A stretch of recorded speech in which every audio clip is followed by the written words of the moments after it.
Sintonia. Apresentação: Wilton Cunha. O programa Sintonia está começando. E vamos lembrando que hoje nós estamos ao vivo e você pode também participar deste programa através do WhatsApp que estará passando aí na tela. Aproveite para fazer a sua pergunta, tirar as suas dúvidas dentro deste assunto, sobre este assunto que nós vamos discutir hoje aqui. Cuidar da saúde é uma atitude que deve ser tomada diariamente para evitar doenças e, claro, para manter uma vida mais equilibrada. No entanto, muitas vezes, devido à rotina cada dia mais agitada, as pessoas acabam esquecendo do cuidado que devem ter com a saúde. Tem uma frase do conhecido médico Lair Ribeiro, que ele diz assim: quem não tem tempo para cuidar da saúde, mais tarde terá que arrumar tempo para cuidar da doença. E para falar sobre este assunto, está comigo hoje aqui o também conhecido médico, coloproctologista e cirurgião, Dr. Roberto Robaldo. Boa noite, Dr. Roberto. Boa noite, Wilton. É uma alegria estar aqui mais uma vez para conversarmos sobre assuntos tão importantes. Importantíssimos, né? Exatamente. Eu aproveito então já para lhe perguntar o seguinte: por que é tão importante cuidar da saúde? É fundamental. Cuidar da saúde tem uma importância extrema no nosso dia a dia, porque através dessas medidas, desses novos hábitos, que nós conseguiremos ganhar tempo de vida e principalmente qualidade de vida. Doutor, no programa de hoje nós vamos conversar basicamente sobre vesícula, né? E eu acho que realmente é um assunto que desperta muita curiosidade, muitas dúvidas, né, por parte das pessoas. Então eu lhe pergunto assim: o que é pedra na vesícula? Uma pergunta muito frequente, uma doença muito recorrente. Com certeza você que está nos assistindo conhece alguém, tem algum vizinho, amigo ou até mesmo eu próprio paciente. Cálculo na vesícula é uma doença muito frequente. Só que um pouquinho antes de nós falarmos sobre isso, é importante entender o que é a vesícula. A vesícula faz parte do nosso sistema digestório. Para explicar de uma forma super simples, nós mastigamos o alimento, engolimos, ele vai através do esôfago, que é um caninho que leva até o estômago. Do estômago ele percorre um caminho até chegar no início do intestino delgado, do intestino fino, popularmente falando. E é lá onde nós vamos absorver os nutrientes. Mas aquele alimento que passou pela nossa boca, ele precisa de algumas substâncias para ser desmanchado e o nosso corpo conseguir absorver. E aí entra a função do fígado, do pâncreas e de outros órgãos que são ajudantes na digestão. O fígado todo mundo conhece por ser um grande filtro, depurar toxinas do nosso corpo, mas ele também produz uma substância fundamental para absorver os nutrientes, principalmente gorduras. Nós temos gorduras, não só as gorduras ruins, mas nos alimentos também temos gorduras saudáveis. E essa substância produzida pelo fígado é a bile. Como nós não estamos constantemente se alimentando, o fígado, o nosso organismo, desenvolveu um reservatório junto ao fígado, onde o fígado consegue armazenar essa bile para eliminar em quantidades maiores quando for necessário. E esse reservatório, que parece uma bolsa pequena, que fica abaixo do fígado, é a vesícula biliar. Ali chega a bile, que é aquele líquido amarelo, que muitas vezes as pessoas, quando passam mal, vomitam bastante, e já conheceram, tem um gosto muito amargo, aquele ali é a bile. A bile tem uma importância gigantesca para desmanchar as gorduras em nível molecular e nós conseguirmos absorver. Fazendo uma analogia super simples, a bile funciona mais ou menos como o seu detergente líquido. Sabe aquele de lavar louça, quando tem um pouco de gordura acumulada num pote? No que nós botamos o detergente líquido, ele desmancha essa gordura. É isso que a bile vai fazer no nosso organismo. E ela fica armazenada na vesícula. Além do fígado produzir um pouco mais de bile quando nos alimentamos, chega o alimento no estômago e no início do intestino delgado, libera um sinal que, através de hormônios, esses hormônios aumentam a produção e a secreção de bile. Então, como eu tenho um paciente que trabalha com motores de carros, ele disse, doutor, então esse reservatório da vesícula é como se fosse um turbo na bile, ele dá uma ejeção a mais de bile para dar conta daquele alimento que chegou. E daí que surgem esses problemas na vesícula biliar, que é o nome correto. E dentre os problemas, o mais frequente e mais recorrente é o cálculo, ou seja, pedra na vesícula. Lembrando que você pode participar fazendo a sua pergunta. Se tem alguma dúvida, não tem problema. Liga para o WhatsApp do programa e o Dr. Roberto com certeza vai responder. Com toda alegria, estou aqui para isso. Doutor, a grande maioria dos pacientes com pedra na vesícula, eles são assintomáticos, né? E não vão desenvolver sintomas ao longo da vida. Apenas de 20 a 30% apresentarão sinais em um período de 20 anos, sendo que apenas 1% terá complicações mais sérias. Agora, eu lhe pergunto o seguinte, quais os sintomas de pedra na vesícula? Bom, Wilton, isso é uma verdade. Nós só conseguimos ter dados daqueles pacientes que fizeram algum exame, investigaram e descobriram que tem cálculo na vesícula. Talvez você que está aí nos assistindo tenha cálculo e nem saiba. Talvez nós tenhamos cálculos e nem sabemos. Mas até que é frequente, mais do que se imagina na população. Nós temos uma média de 6% dos homens com cálculos biliares e 9% das mulheres. Esses dados de complicações ao longo da vida, infelizmente, pioraram. Eles, devido a alguns hábitos que são até fatores de risco para desenvolver cálculo, cada vez nós estamos tendo mais complicações. Não aumentaram muito, mas eles vêm aumentando progressivamente devido a novas rotinas alimentares e novos hábitos de vida. Além da frequência, qual era a outra parte da pergunta? A apresentação de ser que as pessoas apresentarão sinais num período de 20 anos. Como sintomas. Como descobrir. Tem alguns sintomas bem clássicos. O principal deles e o que mais leva as pessoas a procurar é algum mal-estar abdominal. Geralmente é uma dor abdominal, muito frequentemente após a alimentação, principalmente alimentação gordurosa ou uma alimentação em grande volume, aquele pratão de pedreiro, como o pessoal fala. Tende a ter uma dor abdominal que é nessa região do epigastro, mais conhecida popularmente como a boca do estômago, ou do lado superior direito do abdômen, logo abaixo das costelas ali, que o nome é hipocôndrio direito, esse é o nome técnico dessa região. É uma dor que muitas vezes, muito frequentemente, está associada com náuseas, vômitos, e isso leva o paciente a ter medo de se alimentar. Ele come pouquinho porque tem medo da dor.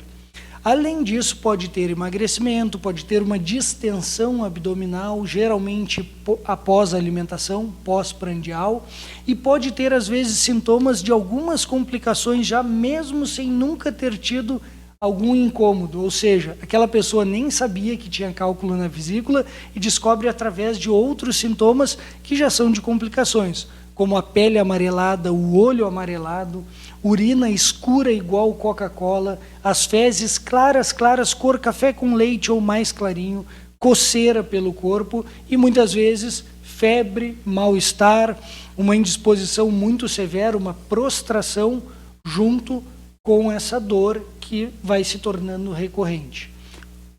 Sim, nesse estágio já é um estágio bastante preocupante, né? Exatamente, e infelizmente muitos pacientes só descobrem nesse estágio. Eu sou cirurgião do pronto-socorro, a cada plantão pelo menos chegam 2, 3 pacientes com uma das principais complicações de cálculo na vesícula, que é uma inflamação. Claro que tem alguns sinais que vão surgindo antes, mas às vezes na correria do dia a dia a pessoa acredita que foi um alimento mais pesado que comeu e não lembra que pode ser um cálculo na vesícula. Geralmente, quando nós começamos a interrogar, esses pacientes já vinham tendo uma dor. Essa dor que eu descrevi tem até um nome famoso, que é cólica biliar. Só que chega um momento que isso complica.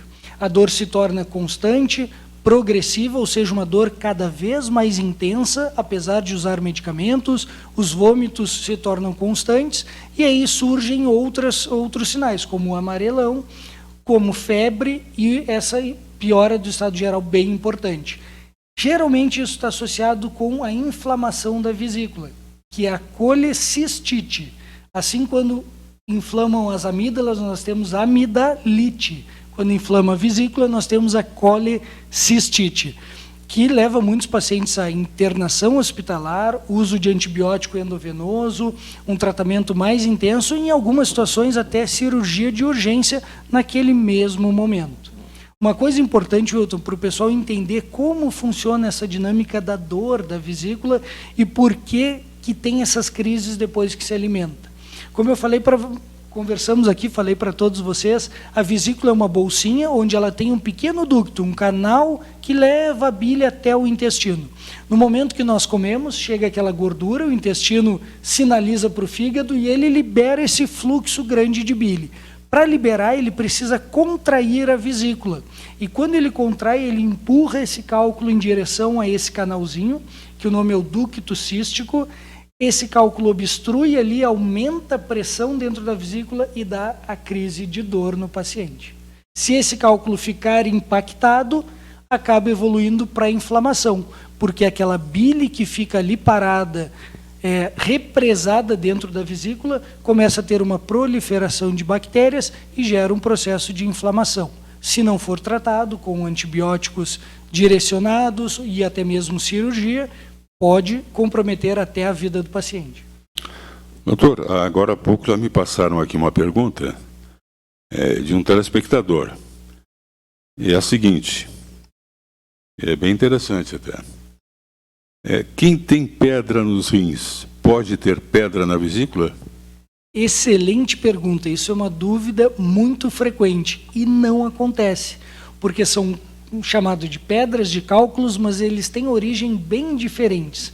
A pedra da vesícula tem uma origem de colesterol, já o cálculo renal, que é a pedra nos rins, tem uma origem de cálcio, como se fosse uma pedra normal da natureza do dia a dia. O cálculo na vesícula acabou recebendo esse nome por ter um formato arredondado, parecendo uma pedrinha, ele até é rígido, mas ele é composto de colesterol. E isso se forma devido a um excesso de colesterol na composição da bile. Para você entender de uma forma super simples, quando nós começamos a colocar sal na água, o sal vai se diluindo, até que chega um momento que ele não consegue se diluir mais e vai acumulando no fundo da panela, do pote de onde estamos colocando. Isso acontece com o colesterol na nossa bile. Ele é importante para a composição da bile, mas se ele tiver em excesso, ele vai acumulando, formando grumos e evolui para o cálculo.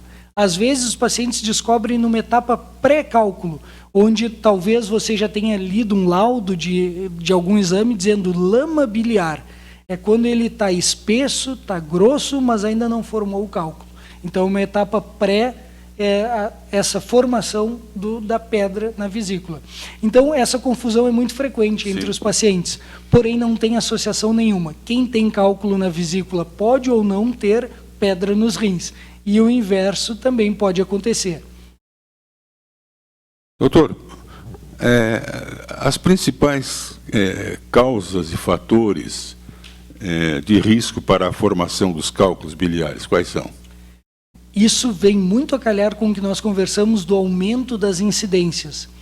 Está muito associado com os novos hábitos de vida, ou seja, sedentarismo, uma alimentação rica em carboidratos refinados, como açúcar, farinha branca, um excesso de gordura na nossa alimentação. E quando eu falo gordura, por favor, não entenda como alguns pacientes que dizem, doutor, mas eu não faço nenhuma fritura em casa, como eu quase não consumo gordura. Mas vai ver no café da tarde daquela pessoa, todos os dias ele come patê, seguido come um salgado, come muitas refeições, muitos produtos industrializados.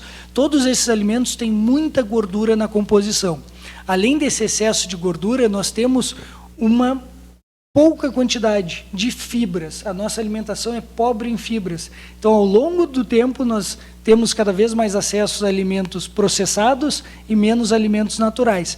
Então, um baixo consumo de frutas, verduras, legumes também aumenta a chance de cálculo na vesícula. Obesidade está muito associado. Mais de 50% dos obesos mórbidos têm ou vão desenvolver cálculo na vesícula ao longo do tempo. Sedentarismo é outro fator de risco muito importante. Tabagismo também está associado. E as mulheres têm um prejuízo por causa da parte hormonal. O cálculo, a pedra na vesícula é mais frequente nas mulheres justamente por causa disso, pelas taxas hormonais.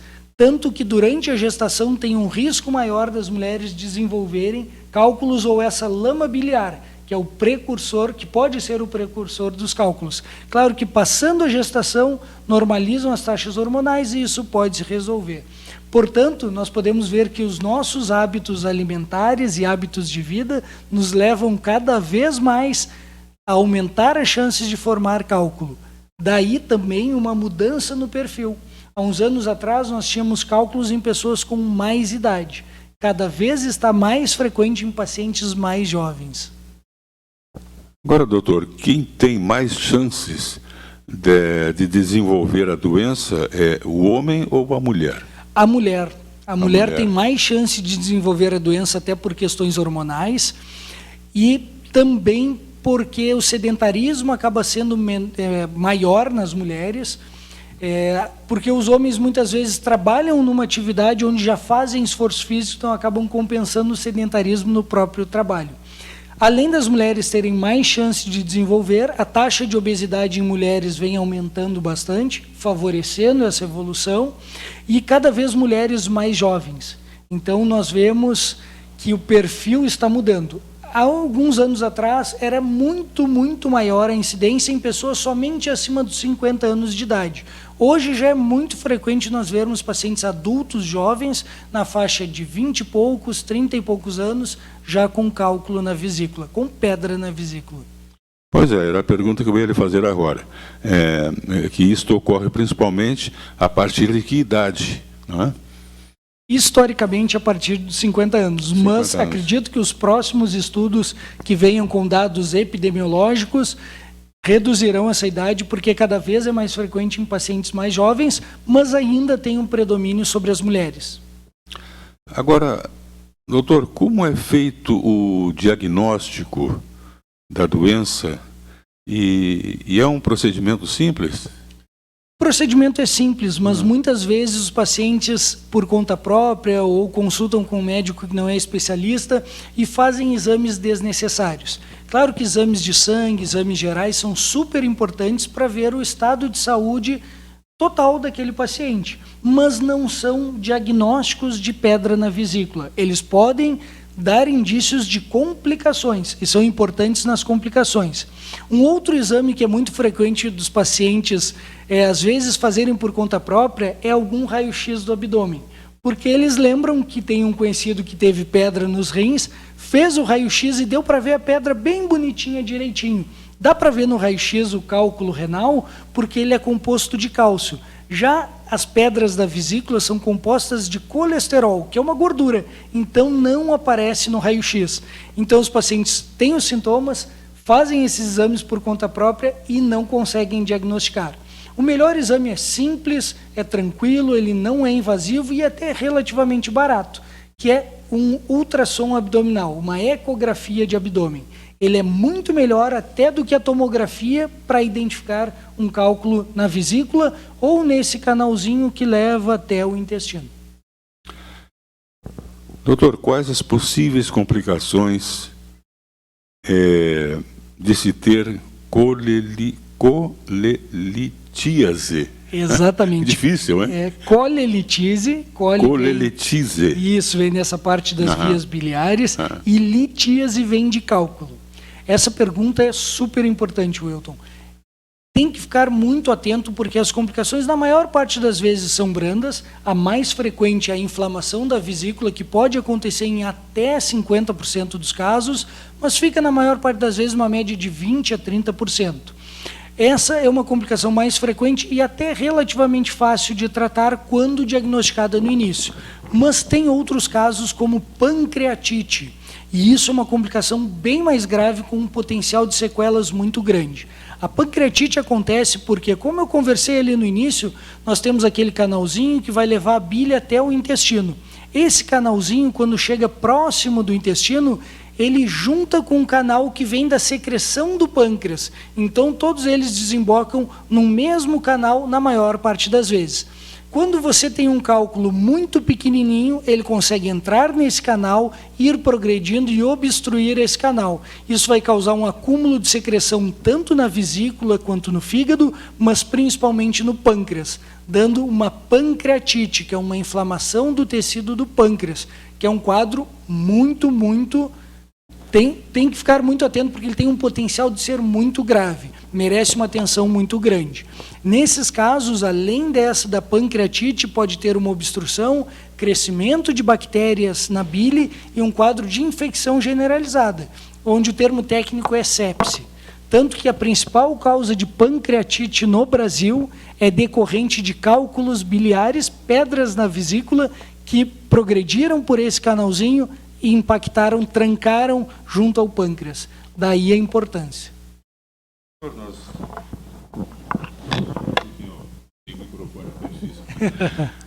Doutor, recebemos agora aqui uma pergunta de um telespectador, uma telespectadora, e ela diz o seguinte: boa noite, gostaria de saber se o tratamento para a pedra na vesícula é só cirúrgico ou tem algum tratamento medicamentoso? Excelente pergunta. Tratamentos medicamentosos são para exceções das exceções, para alguns casos onde, pessoal, é muito limitado. Basicamente, o principal tratamento resolutivo é a cirurgia. Então, o nome dessa cirurgia é colecistectomia. Pode ver que esse nome cole, que acaba dificultando a pronúncia das pessoas, ele está em tudo. É colelitíase, colecistite e colecistectomia, que é a cirurgia para tratar cálculos na vesícula. É o principal tratamento, é o tratamento que tem a maior resolutividade, ou seja, resolve, nunca mais esse paciente vai voltar a ter cálculos, e é um tratamento super seguro hoje em dia, claro, tomando todas as medidas, todos os exames de precauções e calculando o risco desse paciente, porque é uma cirurgia. E todas as cirurgias envolvem alguns riscos que são associados ao próprio procedimento.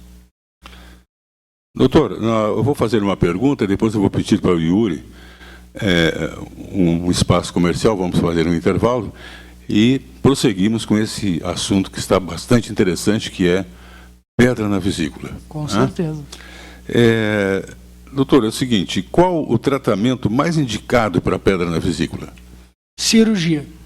É o tratamento que tem resolução, resolve o quadro do paciente, evita possíveis complicações e é o tratamento definitivo. Ele é um tratamento bem seguro e que hoje em dia está se indicando cada vez mais. Há muito tempo atrás as técnicas não eram tão seguras quanto hoje, tanto técnicas de anestesia quanto técnicas cirúrgicas. Por isso, até não se indicava cirurgia para pacientes que tinham cálculos, mas que não tinham sintomas. Hoje em dia, no momento que se identificou o cálculo, mesmo não tendo sintomas, a segurança no tratamento é tão grande que já está indicado fazer a cirurgia para tratar. Até mesmo porque o paciente pode ser que seja jovem agora, não tenha sintomas, mas no futuro, ao longo da idade, ele pode adquirir outros problemas de saúde que não tem nesse momento, e se tiver alguma complicação quando for idoso, tiver problemas cardíacos, diabetes, hipertensão, isso coloca ele num risco muito maior de precisar de um procedimento no futuro. Por isso, já se aproveita esse melhor momento do paciente e se faz o procedimento padrão ouro, que é o melhor procedimento científico atualmente, que é a cirurgia. Nós vamos agora, então, um rápido comercial e já voltamos com o Dr. Roberto Robaldo, dando dicas de saúde, que é muito importante.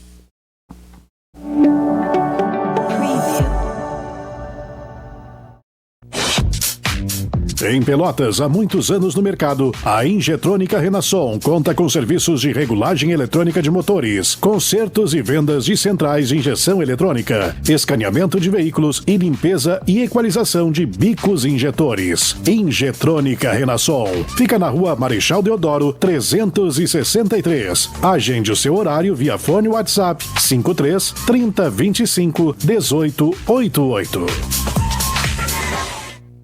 Se você é criativo, monte o seu projeto e venha fazer parte da TVC. Aqui temos programação variada 12 horas por dia. Programa da melhor idade, musical, debates, entrevistas, infantil e muitos outros. TVC, há mais de 20 anos no ar. Ligue e informe-se. 53 98107 1621 e venha fazer parte da nossa TVC.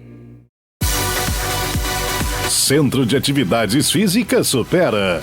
Aulas de pilates, musculação, treinamento físico-funcional, fisioterapia e atendimento nutricional. Você nunca treina sozinho. Agende sua aula experimental gratuita. 98454-1414. Fale com a equipe Supera. Memorial Pet São Francisco. Com despedida, cremação e enterro. No dia em que o seu pet partir, troque a dor pelas lembranças. Por isso, neste momento, preste a última homenagem a quem só te deu amor. Planos preventivos em até 24 vezes. Memorial Pet São Francisco. Seu melhor amigo na despedida do seu pet. Atendendo toda a Zona Sul. Rua General Teles 963 em Pelotas. WhatsApp 984450095. Venha deliciar-se com o Churrasquinho da 15. Cardápio variado, ambiente climatizado. Para você se reunir com os amigos e bater aquele papo. Tradição de gaúcho é comer no Churrasquinho da 15. Aberto diariamente, das 18 à meia-noite. Rua 15 de Novembro, 853. Venha se divertir você também nos bailinhos da melhor idade do Grupo Rancho Novo. Com a melhor roda de carreta da cidade. Todas as quintas-feiras, na sede da Aspra, na Rua Dom Pedro II, 1057. E atenção, sócios com suas mensalidades em dia não pagam ingresso. Grupo Rancho Novo, aqui você se sente em casa. Pierre Ochoa, hipnólogo clínico. Terapia de abordagem direta ao inconsciente. Tratamento para depressão, ansiedade, fobias, síndrome do pânico, obesidade, traumas por relacionamento, traumas de infância e outros transtornos com fundo no emocional. Informações e agendamentos pelo WhatsApp 53 991 11 10 20. Hipnose Clínica, ajudando você a viver com alegria. Tem jeito melhor de começar a semana? Pizzaria Open, com pizzas, fritas, calzones, torre de chocolate, buffet e ainda aquela bebidinha, refri, água, suco e muito mais. Tudo incluído no rodízio. São mais de 60 sabores de pizza e ainda contamos com espaço kids. Muito mais que pizza. É Pizzaria Open, na Bento, 3951.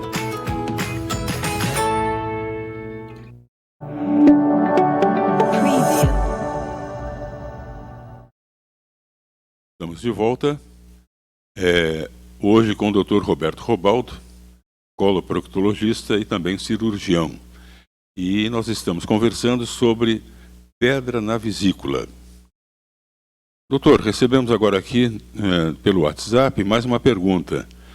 Boa noite, parabéns pelo programa. Meu nome é Silvia, falo do Fragata.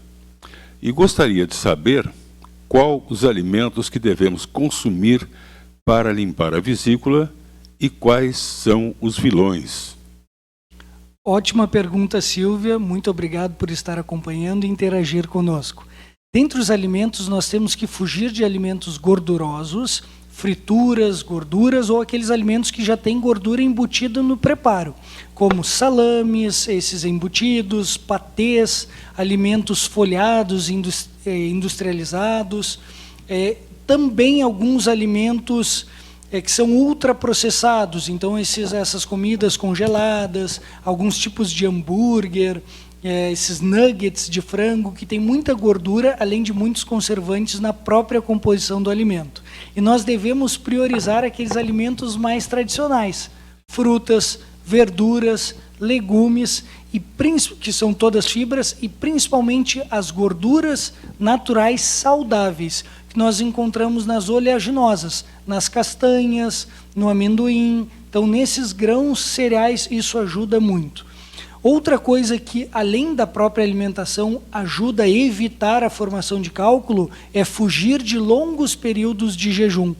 Eu sei que muita gente hoje em dia defende jejum prolongado, jejum intermitente, mas na época, e eles baseiam isso, que na nossa evolução nós ficávamos em jejum por muito tempo, mas isso era na época que nós comíamos alimentos bem diferentes do que nós comemos hoje. Mais saudáveis, né? Muito mais saudáveis e nada processado, nada industrializado. Hoje a nossa alimentação tem muito carboidrato, principalmente refinado. Então tem muita farinha branca, tem muito açúcar em diversos alimentos. Então hoje em dia ficar tanto tempo em jejum deixa essa bile mais concentrada, parada na vesícula e aumenta a chance de produção de cálculo. Mas, por favor, não entenda, Silvia, que eu estou dizendo para você comer de 3 em 3 horas uma grande quantidade de alimentos.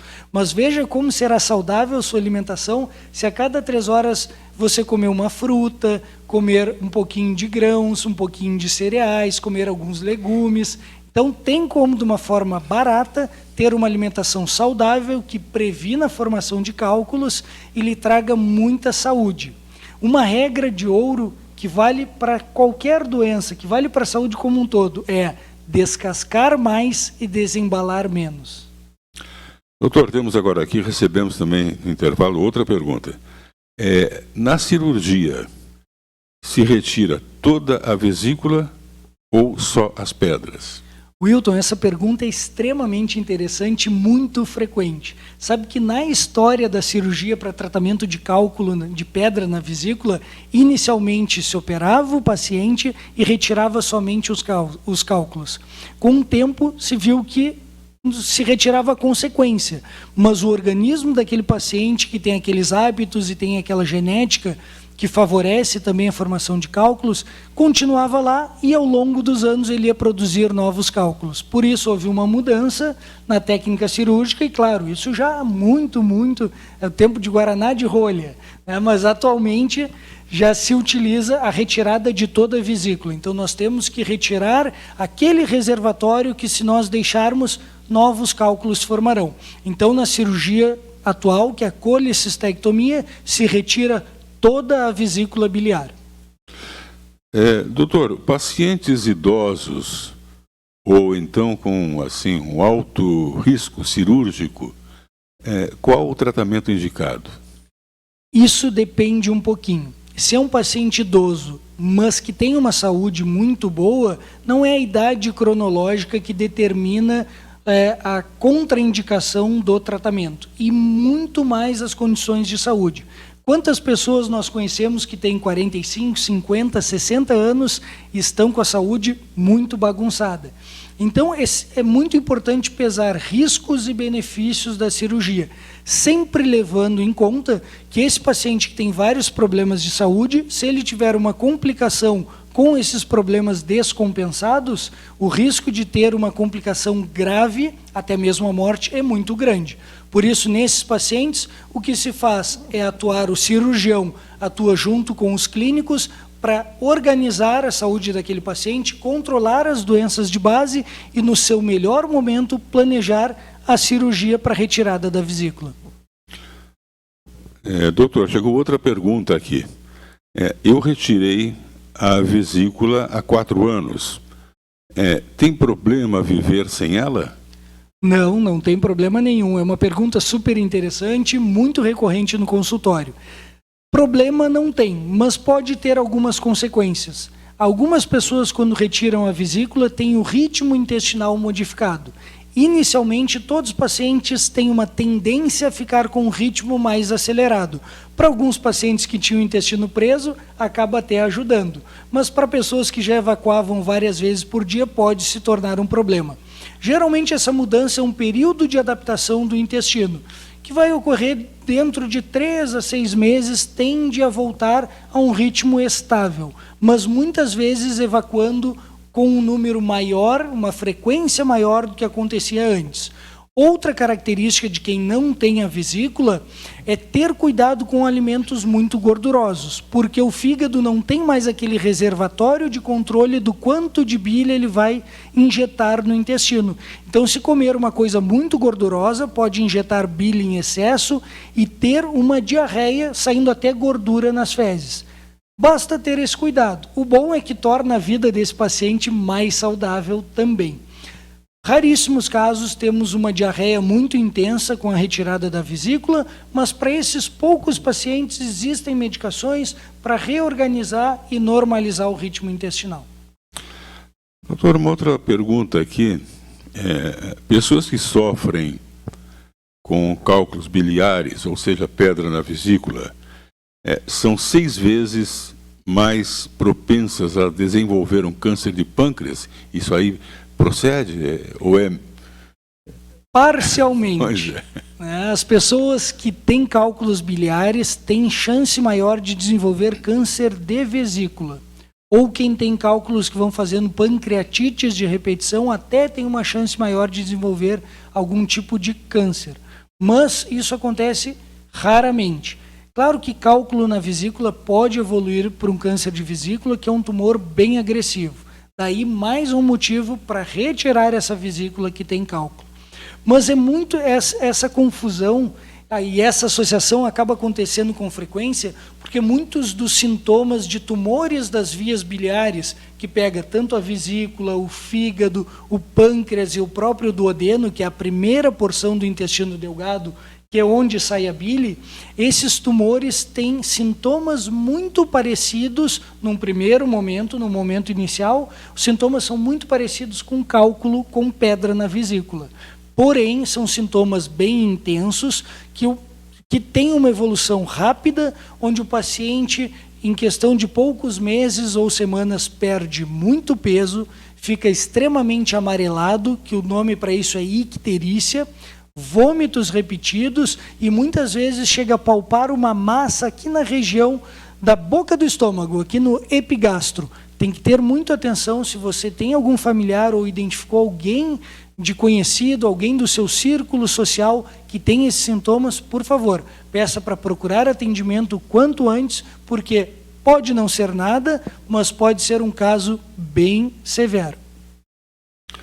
Uma outra pergunta aqui, doutor.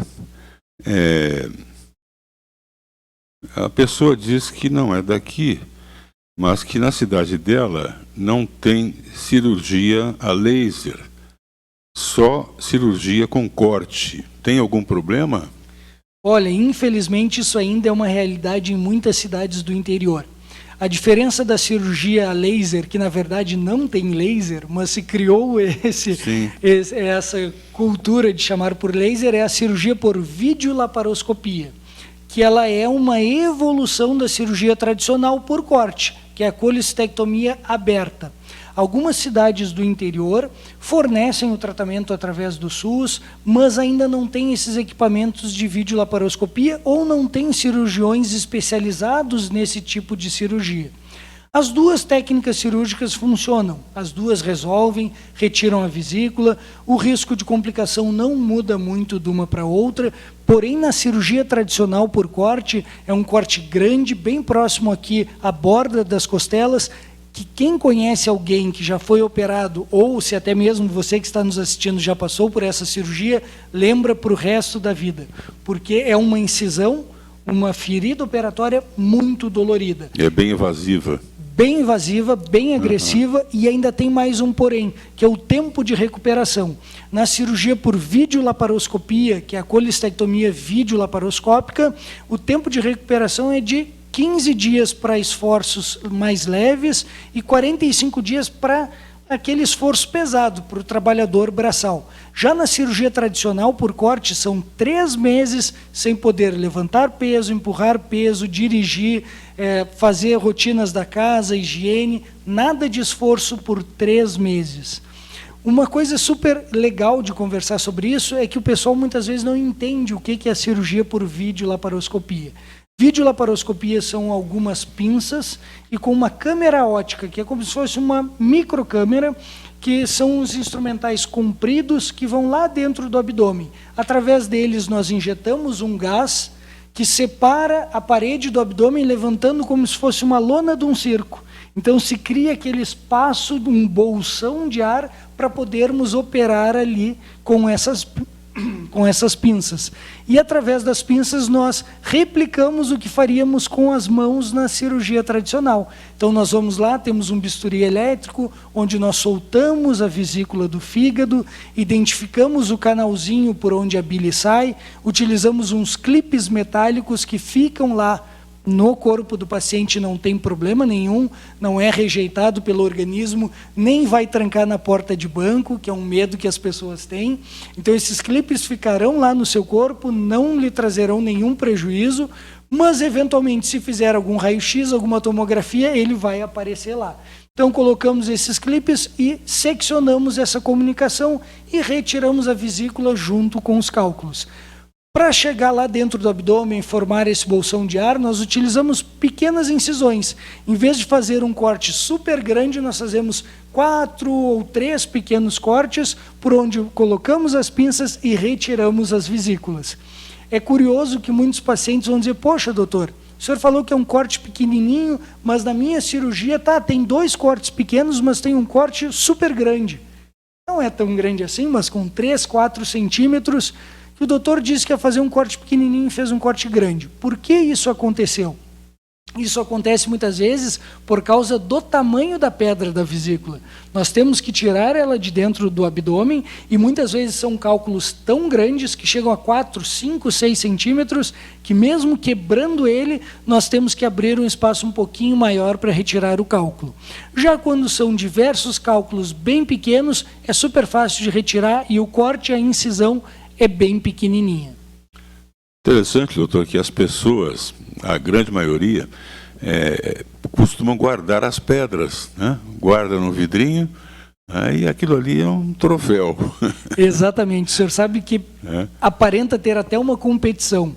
É uma coisa que eu vejo parecida com minha pedra é maior que a tua. Com quem já levou pontos. Os pacientes, quando vão ser costurados, que levam pontos, eles sempre perguntam quantos pontos levaram. Não faz diferença nenhuma, a não ser para competir com os amigos. E com o cálculo, com a pedra na vesícula, é a mesma coisa. As pessoas querem saber quantas pedras são e gostam de ver a pedra. Tanto que nós sempre entregamos para o paciente num potinho plástico, geralmente, e muitas pessoas guardam na estante de casa. Com certeza você conhece alguém, ou até você mesmo já se identificou, que tem lá na estante de casa por um tempo as pedras para mostrar para as visitas, para os amigos, e até para fazer competição de quem tinha mais ou quem tinha um cálculo maior. É uma curiosidade, mas é muito recorrente. Esse ter mais ou menos pedras, qual é o número maior de pedras que o senhor já viu?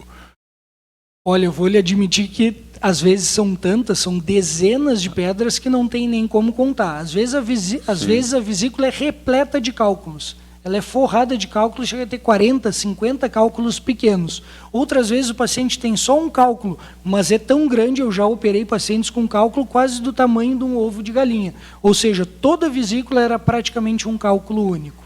E isso não muda a gravidade. Claro que pacientes que têm, quanto menor o cálculo, maior a chance dele entrar nesse canalzinho, passar pelo pâncreas e ter outras complicações, como pancreatite. Portanto, independente se você tem vários cálculos pequenos ou um cálculo grande, procure atendimento, cuide da sua saúde e seja operado no melhor momento possível, enquanto as coisas ainda estão bem.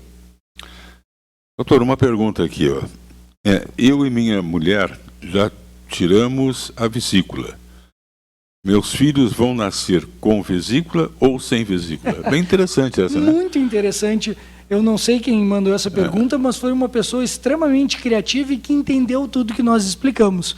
O raciocínio desse espectador foi, se ele retirou a vesícula e a esposa retirou a vesícula também, quando tiverem filhos, os filhos formarão a vesícula?